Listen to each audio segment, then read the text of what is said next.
right, Nick, you want to talk a little bit about greenhouse gas? He's been doing some monitoring here and on other cotton wheat fallow systems underneath as well. So tell us what you're up to. Yes, sir. So I've been working as a small part of a lot of the projects that Chris just mentioned. However, he focuses on water, and I focus more on carbon and greenhouse gases. So I've been doing work both in the high plains and over in the rolling plains since my master's in 2020, 2021. So I've gotten to be pretty familiar with how things go around here. I've been to this site, Vernon, Center, and then over to Chillicothe. And one of the comparisons that we have over to the High Plains region is that there's a few more advantages here in terms of storing carbon than we do over in the High Plains. I'm not saying it's easier because nothing with farming is ever easier, but there are some things just inherent about the climate and the environment here that make it more prone to storing carbon in your soils. So Dr. Lewis has a project of assessing carbon across the state of Texas, and the number one variable that she correlated with carbon stocks is soil texture. Now in Lamesa, where we're talking about doing our research, we have about 80% sand, so it's very, very coarse soils. I know it's not super fine here, but Dr. DeLon, any numbers on maybe the texture here?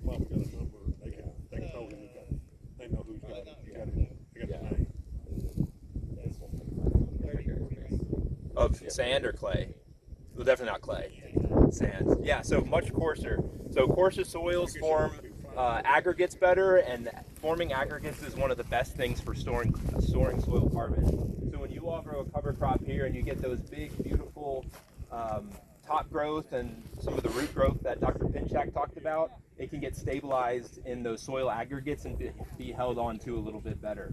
One thing we see with our systems that we're looking at in Lamesa, Texas, is that as we intensify our systems, adding in rotations or adding in cover crops, we're actually seeing greater losses of carbon dioxide from our system where we're adding more carbon.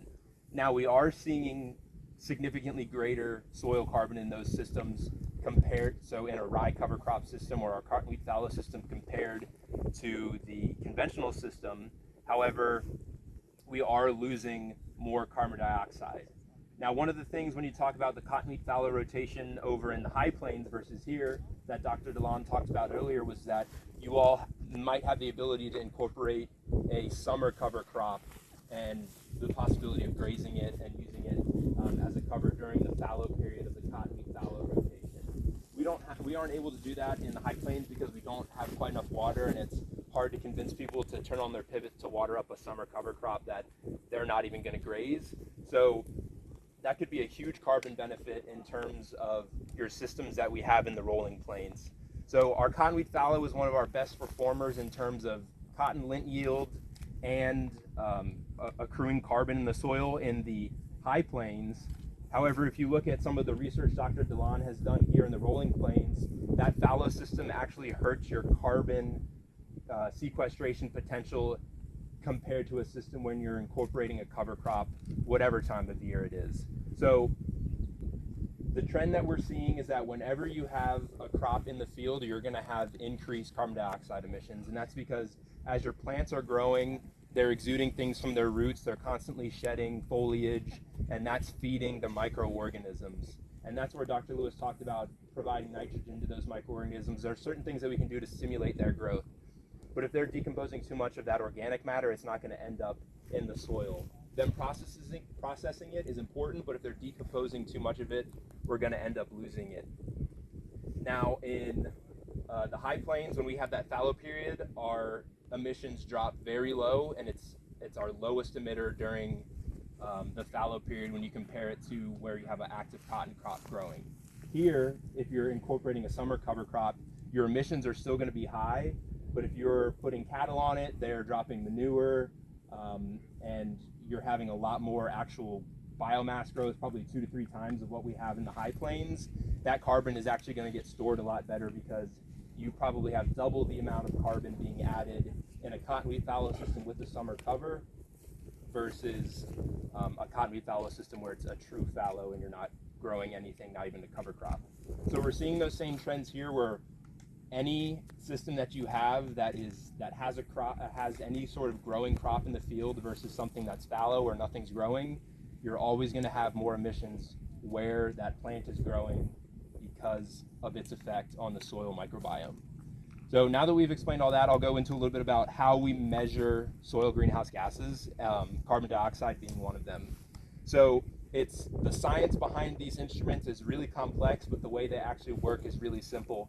So an analogy you could use is, let's say you have a faucet at home and you turn it on and you have no idea how much water is coming out of that faucet at a time. Well, if you compare that to the soil is constantly emitting gases, one of those being carbon dioxide. And so if you wanted to find out how much water is coming out of that faucet and the rate that's coming out, you could get yourself a timer and a graduated cylinder of some amount, measures in pints or cups or however you want, and you could stick it under your faucet, hit a timer, and let it go for a minute or two, and then however fast it fills up over that certain amount of time is the rate of water. You can scale it up to gallons per minute. Well, here what we're doing is trying to measure carbon dioxide that's coming out, and we measure for 8 minutes, and then however much carbon we measure throughout that 8-minute period, we can calculate to a flux rate of pounds of carbon dioxide per acre per day. So the way the system works is, if you caught it in some of the plots we have out there, there's PVC pipes that have been cut into small sections that are about this long, and they go into the soil and they interface with this chamber right here made by Lycor. So this is a closed loop system. This will go on top of that chamber in the ground, and there's a pump that's in the gas met, which is the actual analyzer here, and this is just the chamber system that interfaces with our collar in the ground. So the analyzer will be on, it has a pump, but it's continuously flowing, and it goes in, and it's a infrared analyzer, so the lasers hit the gases, different gases absorb that infrared light in different amounts and at different wavelengths, and that can tell us what gases are there and how much of each gas is there.